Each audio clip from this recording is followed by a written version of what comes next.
Hi everyone. I hope you guys are having a good day, and um, I'll start off by saying that I am not a doctor and I'm not here to discredit any professional or anyone that should see a doctor. Um, let's start with today. I want to talk about how shop around, I guess, for doctors. If you decide to see a psychiatrist and or a psychologist, any licensed professional um, that is helps with mental illness, then these are some tips that I found helpful when shopping around for doctors. And the first tip is don't be afraid to try different doctors to see which one suits you best. It's your right to do that. Not every doctor will treat you the way you want to be treated, so don't be afraid to shop around for and try different. It's not like they're gonna take it personally if you go to one and then you never come back. Can't force you to choose them. So give yourself a budget. Think about how much you want to spend. Please, it's important to some people. Money is an issue for most of us. So, what budget and what you can afford and what's important to you, and decide that if this is something you decided you really need therapy, then think about how much you can spend. And then write down what you're going to talk to your doctor about and what your needs are, what your symptoms are, what you've been dealing with on a day-to-day basis, how your days are like. And this last part is some doctors will ask you for this information. Think about, and some of them won't, and even if they don't be afraid to volunteer the information. Think about what your goals are, what you hope to accomplish. I know it seems like it's easy. Well, I want to find a way to deal with my depression. Well, if that's your goal, then tell them. And some of them ask you to be more specific. They might want to know what steps you want to take. For some, you may want to say, well, I want to I want to mend my damaged self-esteem. And tell them that. To start with, you may have more goals later on, but at first you may just want to think about something specific enough, not too broad, something specific enough so they can have something to jump off from. You may just say, I want some medication. I'm here because I want some medicine. That's your goal. I want to deal with my insomnia. Maybe I want something for my insomnia.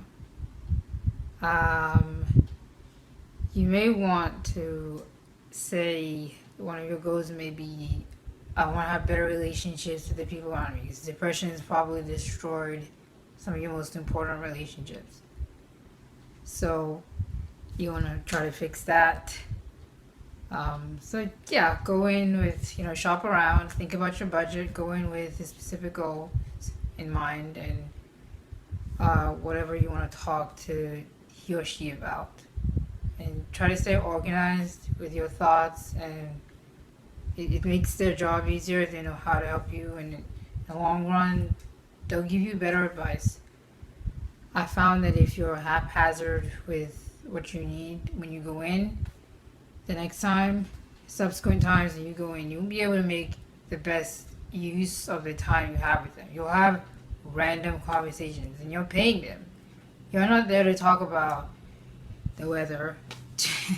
You're there to try to seek treatment for this, disease that you have. So, and you're paying them, and you have to make the most of your money and your time.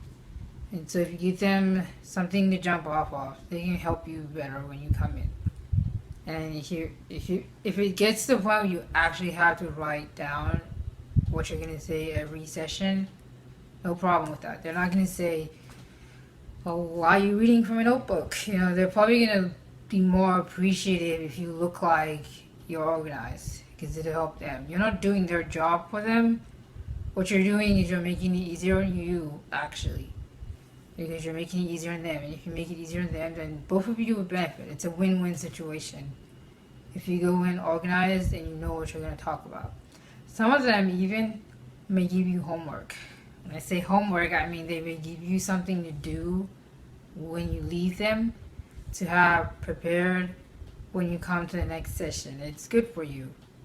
It gives you something to do, helps you stay focused, and it helps you get motivated.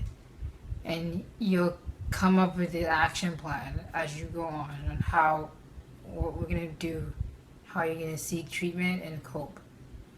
And don't be afraid to tell them what you do on a day-to-day basis. Even though you say, I didn't do anything, I just slept all day. Well, that's part of it. You need to, I guess, don't be afraid to let them know. Don't be embarrassed, Oh, well, I didn't do anything. Well, because most of them will ask you. A good psychiatrist will ask you, what did you do today? What do you think I did? Nothing. So I would like to do something, but I don't have the energy or drive, motivation. That's part of what they need to understand that's going on with you. So don't be afraid to open up. Sometimes they may, and I find this frustrating, they may not ask you what you want them to ask you. And I'm quiet and introverted. I don't generally volunteer information about myself until people ask. So you might have to just tell them what's going on, even though they don't ask you. It'll probably generate more questions from them later on. And it'll help you build rapport with them, so your future sessions are easier, and if they get to know you better, they'll know how to treat you. And it'll help them outline what your needs are, and your goals will be easier to reach. And you begin to trust them a little more, and you might do what they ask you to do.